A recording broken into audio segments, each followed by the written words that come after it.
अगर आप हर बार फीवर, जुकाम, गले में खराश या डायरिया जैसे इश्यूज के लिए हर बार एंटीबायोटिक खाते हैं, तो ये साइंटिफिक इंफॉर्मेशन आपकी इस नेगेटिव बिहेवियर को परमानेंटली चेंज कर सकती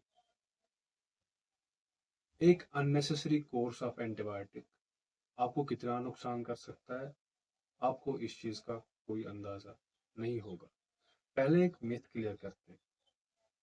एंटीबायोटिक्स जो है, ये वायरल इन्फेक्शन को ट्रीट नहीं करते, या किसी एलर्जी के लिए एंटीबायोटिक ट्रीटमेंट नहीं है।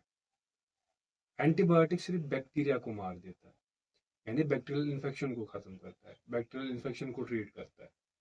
अब इसके अलावा एक और चीज है, कौन सा बैक्टीरिया किस एंटीबायोटिक से मर जाएगा, ये भी डिफर करता है। और कई बार एक ही antibiotic bacteria multiple bacterial infection के लिए यूज किया जाता है। लेकिन लोग एंटीबायोटिक्स को ऐसे यूज कर रहे हैं जैसे उनको इन एंटीबायोटिक्स की कमी हो रही है। जैसे सोर थ्रोट और खांसी के लिए एजिथ्रोमाइसिन और अमोक्सिन ऐसे यूज किया जा रहा है जैसे ये खांसी या गले में खराश इनकी कमी की वजह से हुई। बुखार के लिए सेफ्ट्रैक्सोन और सिफिक्सिम ऐसे यूज हो रहा है जैसे बुखार इनकी कमी की वजह से हो गया। या डायरिया के लिए टीजेड और ओजेड यानी टेनेडिजोल और ऑर्निडिजोल ऐसे यूज किया जा रहा है जैसे डायरिया इनकी कमी की वजह से हो गया। एंटीबायोटिक्स बिना वैलिड रीजन के खाने की वजह से मल्टीपल इश्यूज हो सकते हैं। इवन ऑर्गन डैमेज हो सकता है इनकी वजह से। जैसे ड्रग इंड्यूस्ड लिवर इंजरी होती है। यहाँ पे हाई रिस्क एंटीबायोटिक्स की अगर हम एग्जांपल लेंगे, अमोक्सिलिन कार्बोनेट है। किडनी इंजरी हो सकती है। यहाँ पे अगर हाई रिस्क एंटीबायोटिक एग्जांपल ले, अमाइनोग्लाइकोसाइड्स यानी एग्जांपल जेंटामाइसिन जो एंटीबायोटिक है। ब्रेन और नर्वस सिस्टम में इश्यूज आ सकते हैं। एग्जांपल फ्लोरोक्विनोल्स जैसे स्प्रोफ्लॉक्सासिन या ओफ्लॉक्सासिन जैसे एंटीबायोटिक्स।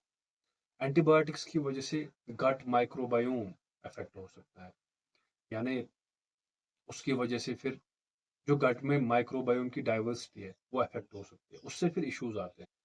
किसी को कॉन्स्टिपेशन के इश्यूज आते हैं, किसी को इंक्रीज स्टूल फ्रीक्वेंसी डायरिया हो सकता है, या उसकी वजह से फिर और जैसे स्किन इश्यूज होते हैं या बाकी और इश्यूज भी हो सकते हैं। एंटीबायोटिक्स पावरफुल मेडिसिन है, लेकिन ये हार्मलेस पिल नहीं है। इनके इनअप्रोप्रिएट यूज की वजह से एंटीमाइक्रोबियल रेजिस्टेंस हो सकती है।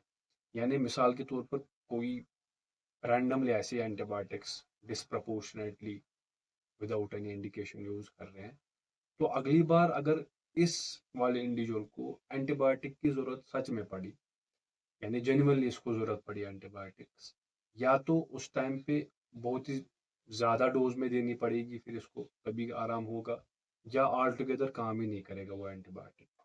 तो वो एंटीमाइक्रोबियल रेजिस्टेंस एक और इशू होता है इसकी वजह से। एंटीबायोटिक्स पावरफुल मेडिसिन है और ये बहुत ही ज्यादा यूजफुल भी साबित हो सकते हैं अगर इनका यूज तब किया जाए जब इनकी जेन्युइनली जरूरत है। तो इनको तभी लेना चाहिए जब इनकी जेन्युइनली जरूरत है, ना कि आपके रैंडम ख्याल पे या किसी के रैंडम सजेशन या डिसीजन।